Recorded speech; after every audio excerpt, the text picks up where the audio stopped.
Very good morning friends. So आज के video में आज हमने डिसाइड किया था जैसे कि टाइम टेबल के अकॉर्डिंग कि हम फूड प्रोडक्शन से रिलेटेड जो आपका सिलेबस में जो टॉपिक है वो डिस्कस करने वाले हैं। तो आज मॉर्निंग की क्लास में हम जो है पहला जो टॉपिक है आपका फूड प्रोडक्शन का, जो कि है कि आपका फूड प्रोडक्शन कंजप्शन ट्रेंड जो है इंडिया में, ऐसा ही टॉपिक है एक। ठीक है, तो उससे रिलेटेड जो भी मुझे सही चीज़ मिल पाई है, मतलब सही साइट से, और सही बोल सकती हूँ कि एक रेफरेंस जो सही है ना, उसके अकॉर्डिंग ही मैं चीज़ें दे रही हूँ। कहीं से भी अगर चीज़ें दूंगी तो आपको रेफरेंस वाली चीज़ें नहीं मिल पाएंगी। तो ठीक, तो हम स्टार्ट करते हैं। इंडिया के बारे में बेसिकली पूछा है तो थोड़ा सा इंट्रोडक्शन दे सकते हैं हम। तो इंट्रोडक्शन में क्या है कि जो भी इंडस्ट्री है, इंडिया की बात करें ना, the industry in presently value at billions में अगर आप देखेंगे तो वो है $39.71 बिलियन। और अगर रुपीज़ में बात करेंगे हम तो वो है 2476.8 rupees. So according to the joint report it is given by the IIM Calcutta. IIM Calcutta के द्वारा ये रिपोर्ट दी गई है। इसके अकॉर्डिंग प्रेजेंटली जो इंडस्ट्रीज़ हैं उनकी वैल्यू इतनी है, जो कि अभी हमने बताया। एंड जो एकेडमिक फाउंडेशन है उन्होंने भी इसी तरह का कुछ डाटा रिप्रेजेंट किया है। सो द इंडिया जो है, India government food market value USD 1.3 billion and compound annual growth rate जो जिसको CAGR के नाम से जाना जाता है, estimated about 25% growth by the August 2018। ठीक, तो रिसेंट वाला मैं कमेंट में बता दूंगी, ये मुझे नहीं मिल पा रहा था, तो जैसे ही मेरे को मिलेगा मैं आपको शेयर कर दूंगी ग्रुप में। और ये जो PDF है वो भी मैं आपको शेयर कर दूंगी टेलीग्राम चैनल में। ठीक है, तो जो आपका इंडिया जो गवर्नमेंट फूड मार्केट है उसकी वैल्यू USD में 1.3 billion and compound annual growth की अगर बात की जाए तो वो एस्टिमेटेड किया गया है 25% ग्रोथ अगस्त 2018 तक। तो जो फूड इंडस्ट्री है, the along with food and grocery market stand 6th as the largest market in the world. ठीक, 6th लार्जेस्ट मार्केट है इन द वर्ल्ड में। So food and grocery constitute a substantial part of India's constitute for 31% of consumption basket in terms of production, consumption and export. तो आप इसका भी देख लीजिए कि यहाँ पर 31% consumption basket in terms of किस में बोल रहा है, प्रोडक्शन में, कंजप्शन में एंड एक्सपोर्ट के बेसिस पे। It has stood as the 5th largest industry in India. तो ये 5th लार्जेस्ट इंडस्ट्री है इंडिया में। India stand on 15th step in the list of top 20 exports of agricultural products. तो यहाँ पर 15 step बोल सकते हैं इंडिया के पास जो टॉप 20 एक्सपोर्ट्स हैं एग्रीकल्चर प्रोडक्ट्स के, उनकी लिस्ट है। The Food and Agriculture Organization of the United Nation, जिसको FAO के नाम से जाना जाता है, इसका फुल फॉर्म आपको लिखना पड़ेगा, has examine that the consumption जो पैटर्न है इंडियंस का over a period of 50 year from 1961 to 2011, and found that the average daily जो calories consumption in a 1961 was 2010 and they grew to 2458 in 2011 में, जो है ईयर उसमें। तो यहाँ पर ये चीज़ है, सिंपल वर्ड बता देती हूँ कि जो कैलोरी कंजप्शन है, डेली कैलोरी कंजप्शन है इंडियन का, वो अकॉर्डिंग टू द USA का जो आपका यूनाइटेड नेशन का जो FAO है, फूड एग्रीकल्चर ऑर्गेनाइजेशन है, जो अकॉर्डिंग टू उन्होंने एग्जामिन किया है, तो कंजप्शन पैटर्न जो है इंडियंस का वो 50 ईयर में, 50 ईयर किसके किसके बीच है, 1961 से 2011 के बीच बढ़ा है। तो 1961 में जो था ये था आपका 1961 है ना, और ये जो कि बढ़कर क्या हुआ है आपका 2011 में 1961 में था ये 2010 यानी 2010, एंड ये बढ़कर हुआ है आपका 2011 में 2458, जो कि ये 2458। तो ये आई थिंक क्लियर है। कोई भी डाउट होगा तो मुझे कमेंट में बता दीजिएगा। इतना कुछ समझाने वाली चीज़ नहीं है क्योंकि बेसिक चीज़ पूछा है, ट्रेंड और कंजप्शन पैटर्न पूछा है। तो इंट्रोडक्शन में मैं इतना कुछ ज़्यादा समझा नहीं पा रही हूँ इसमें, ठीक है। आपको डाटा याद करने, मतलब डाटा मैं दे दूँगी रिसेंट वाला, बट कुछ चीज़ें जो है यहाँ पर जो लिखी हुई याद करना पड़ जाएगा थोड़ा सा। बेसिकली हमारा यहाँ पर क्या ओवरव्यू है, यहाँ पर 3 की trends that are shaping up Indian food industry. तो इनका रोल क्या है, जो आपका सिलेबस है उसमें बोला है कि कंजप्शन ट्रेंड, उसका ये जो है ये 3 ऐसे की एलिमेंट्स है, 3 ऐसे की ट्रेंड है जो इंडियन फूड जो इंडस्ट्री है उसको शेप प्रोवाइड करते हैं। तो जो कि होता है, एक तो कंजप्शन ट्रेंड आपका, सेकंड है कि आप सप्लाई कैसे कर रहे हैं वो ट्रेंड, एंड रेगुलेटरी जो डेवलपमेंट्स हैं वो सारी चीज़ें। तो जो food safety and standard authority है इंडिया की, जिसको FSSAI फैसाई के नाम से जाना जाता है, इसको आप भी याद रखना ये सारी चीज़ें ना, कि ये सब चीज़ें मेंशन करना है किसके द्वारा एनालिसिस की है, किसने एग्जामिन किया है ना। तो जो FSSAI is planning to invest $72.3 million to bond food testing infrastructure in India. तो उन्होंने ऐसा इन्वेस्ट करने की प्लानिंग की है कि किसके लिए इन्वेस्ट करेंगे वो, कि फूड टेस्टिंग इंफ्रास्ट्रक्चर इंडिया में वो बाउंड अप कर पाएँ। So it is already planning in upgrading it's existing 59 food testing laboratories and setup 62 new mobile testing labs. तो पहले से जो थी 59 फूड टेस्टिंग लेबोरेटरी इंडिया में, उनको हमको इम्प्रूव करना है या अपग्रेड करने की प्लानिंग है फैसाई की, और साथ ही साथ न्यू 62 जो मोबाइल से होने वाले जो भी लैब हैं, टेस्टिंग लैब है, उनको सेटअप करना। To mention this are few major step by the Indian governments which will boost the food industry in India by 2018 to reach the desired value of the $65.4 billion. तो ये जो चीज़ें हैं जो कि इंडिया गवर्नमेंट के साथ, ये जो हमने ऊपर जो भी स्टेप्स बताए हैं, कुछ स्टेप्स हैं, उसके द्वारा क्या होगा, इंडिया गवर्नमेंट जो है वो फूड इंडस्ट्री जो इंडिया में वो 2018 तक बूस्ट करना चाह रही है, या चाह रही थी, क्योंकि 2018 निकल चुका है, जिससे कि वो जो डिज़ायर्ड वैल्यू है USD वैल्यू वहाँ तक पहुँच पाए। So the FNG retail sector is dominated by the traditional trade formats like the neighborhood shop or kirana store, which hold about 98% of the total market share. तो basically जो भी FNG retail sectors हैं वो यहाँ पर India में dominated है। आपका जो भी नेबरहुड शॉप्स हैं, किराना शॉप्स हैं, तो 98% टोटल मार्केट का शेयर वो होल्ड करते हैं। The market share held by the modern trade format like the super market और hyper market is expected to double from 2 to 4% by 2020 as stores fulfill the evolving need of the consumer। तो जो भी ऐसे market share किसके द्वारा, modern जो format है जैसे कि super market and hyper market, तो इनके द्वारा जो शेयर हो रहा है, तो इसको डबल करने का सोचा है, जो कि 2 to 4% 2020 तक, जिससे कि वो जो भी नीड्स है हमारे कंज्यूमर्स की उसको फुलफ़िल कर पाएँ। Indian consist of organised and unorganised sector. ठीक है, यहाँ इंडिया में एक होता है ऑर्गेनाइज सेक्टर, एक होता है अनऑर्गेनाइज सेक्टर। सो किराना और mom and pop store come under the unorganised sector. And जो भी ऑर्गेनाइज सेक्टर है they include like the food grocery which constitute 61% retailer adopted to sustainability initiative such as the energy conservation, packaging, waste reduction, recycling, green building। तो यहाँ पर simple word में 2 sector हैं, एक है अनऑर्गेनाइज्ड जो कि किराना स्टोर, जनरल छोटे स्टोर है जो वो होते हैं।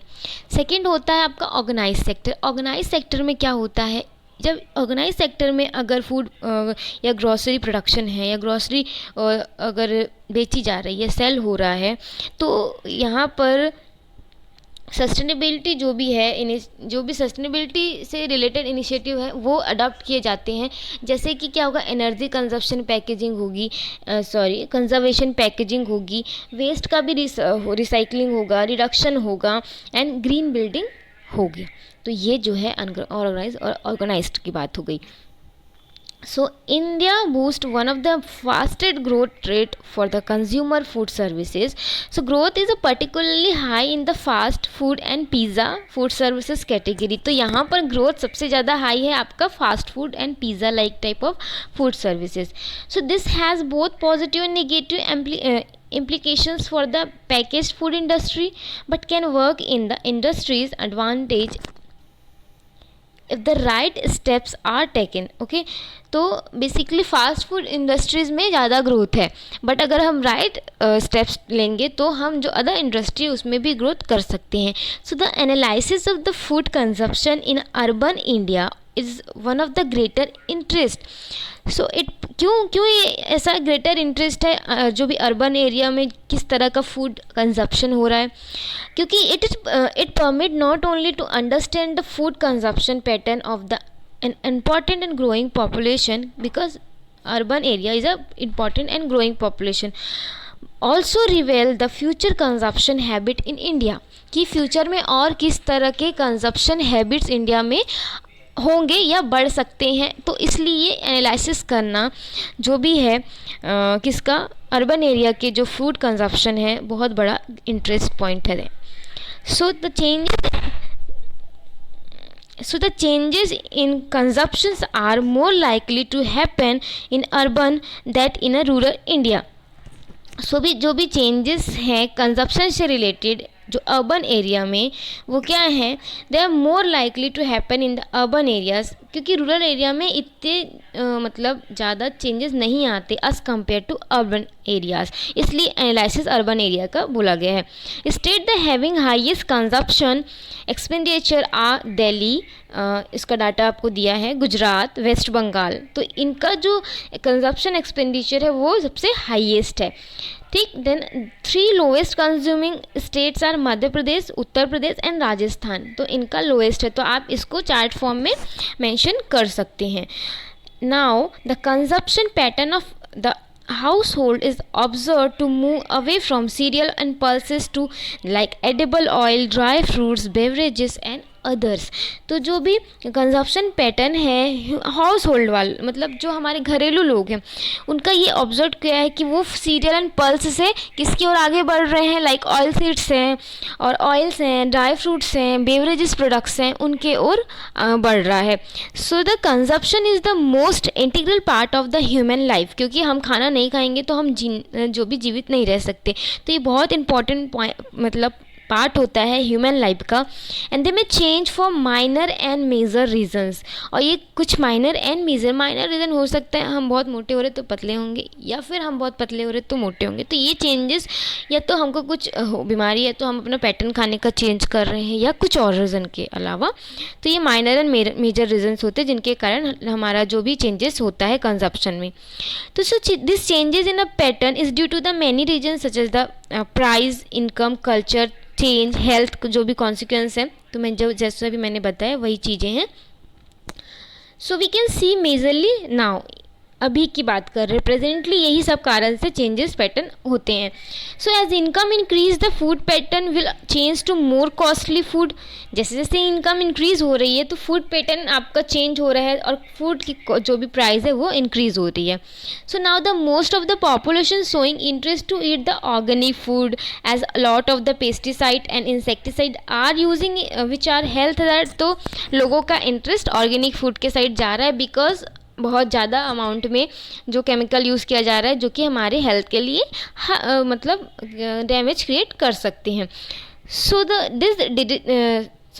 digitalization also play a major role in consumption.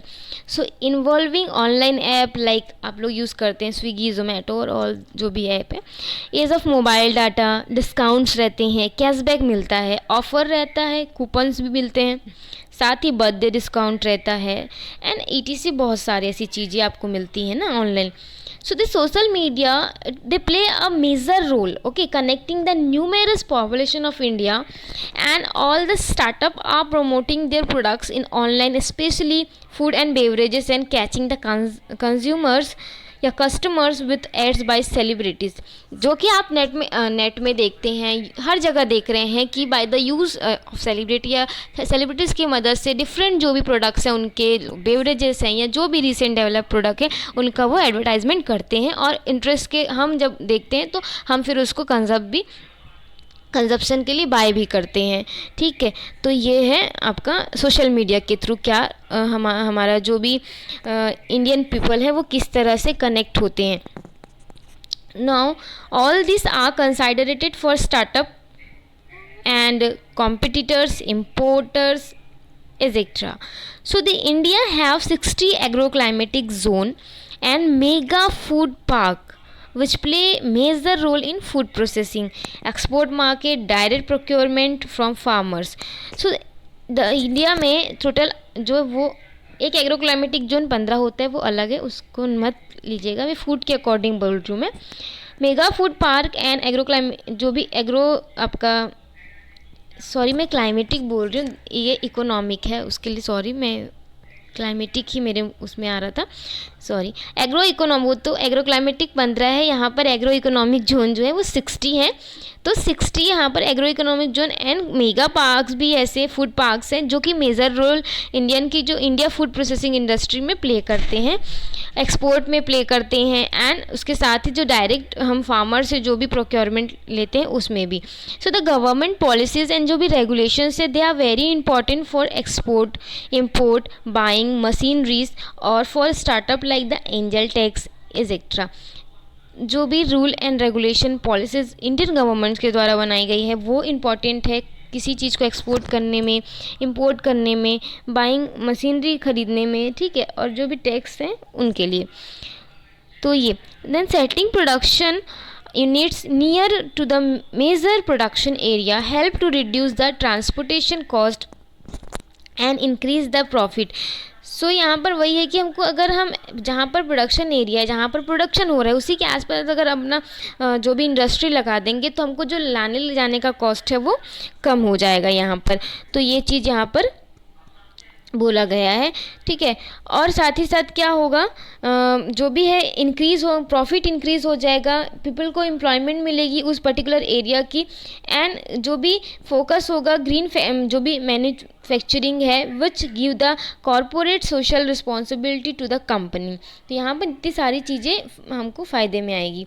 तो previously millets are consumed by the poor people who are who are not affordable for rice on wheat।